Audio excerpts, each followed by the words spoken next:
नांदेड जिल्ह्यातून संतापजनक आणि धक्कादायक घटना समोर आली आहे। गावाचा उपसरपंचच अल्पवयीन मुलीवर अत्याचार करत असल्याचे उघड झाले असून पीडित मुलीने या अत्याचारातून एका मुलीला जन्म दिला आहे। पोलिसांनी आरोपीला अटक केली असून या प्रकरणाची गंभीर दखल घेतली जात आहे। पाहूया सविस्तर रिपोर्ट। नांदेड जिल्ह्यातील तामसा पोलीस ठाण्याच्या हद्दीतल्या एका गावातीलच 55 वर्षीय उपसरपंच बाबूराव तोपेकर याने अल्पवयीन मुलीवर गुंगीचे औषध देऊन लैंगिक अत्याचार केल्याचा प्रकार उघडकीस आला आहे। हा अत्याचार वर्षभरापूर्वी झाला होता। मुलगी गप्प राहिली, परंतु काही महिन्यानंतर तिची गर्भधारणा झाली आणि महिन्यांपूर्वीच तिने एका मुलीला जन्म दिला आहे। या नवजात मुलीची विक्री करण्याचा संशय व्यक्त करण्यात येतो आहे। या घटनेची माहिती मिळताच तामसा पोलीस ठाण्यात विविध गंभीर कलमानुसार गुन्हा दाखल करण्यात आलाय। पोलिसांनी वेळीच कारवाई करत आरोपी बाबूराव तोपेकर याला अटक केली आहे। याबाबत पोलीस अधीक्षक अविनाश कुमार यांना माहिती देताना सांगितले की गुंगीचे औषध देऊन अत्याचार झाला, त्यातून गर्भधारणा झाली आणि नंतर डिलिव्हरी झाली। आरोपी अटकेत असून पुढील तपास सुरू आहे। ही घटना केवळ कायद्याचा प्रश्न नसून समाज मन हलवणारी आहे। न्यायासाठी आणि पीडितेसाठी योग्य कारवाई झालीच पाहिजे अशी मागणी आता जोर धरत आहे।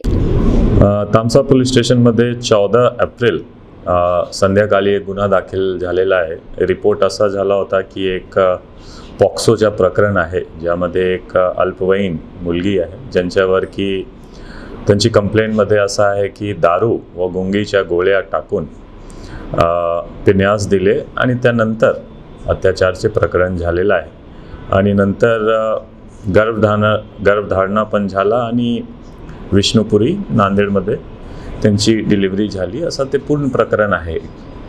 आणि त्यामध्ये जे संशयित आरोपी आहे, एलेज्ड आरोपी आहे, त्यांना तामसा पोलीस टीमने अटक केलेला आहे। आज कोर्टमध्ये पेश करणार आणि त्यांची पूर्ण तपास स्टार्ट टू एंड आम्ही करू आणि लवकरच त्यामध्ये अजून जे काही डिटेल्स आहे, जे काही एलिगेशन आहे की पैशाचे घेवाण झाला, ते सर्व डिटेल्स आणि सर्व फॅक्ट्स इन्व्हेस्टिगेशन मध्ये समोर येईल। त्या मुलाची विक्री वगैरे केली अशी चर्चा काय सतत आहे? चर्चाची आता मी व्हेरीफाय करू शकणार नाही, खूप प्रिलिमिनरी स्टेजवर आहे, खूप सेन्सिटिव्ह इन्सिडेंट आहे, त्यामुळे डिटेल्स मी सांगू शकणार नाही विदाउट व्हेरिफिकेशन।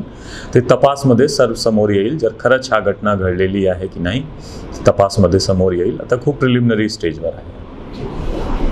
एका गावातील जबाबदारीच्या पदावर असलेला व्यक्ती असा विकृत कृत्य करतो तेव्हा समाजाच्या मुळावरच घाव बसतो। आरोपीला कठोरात कठोर शिक्षा व्हावी अशी मागणी आता होत आहे।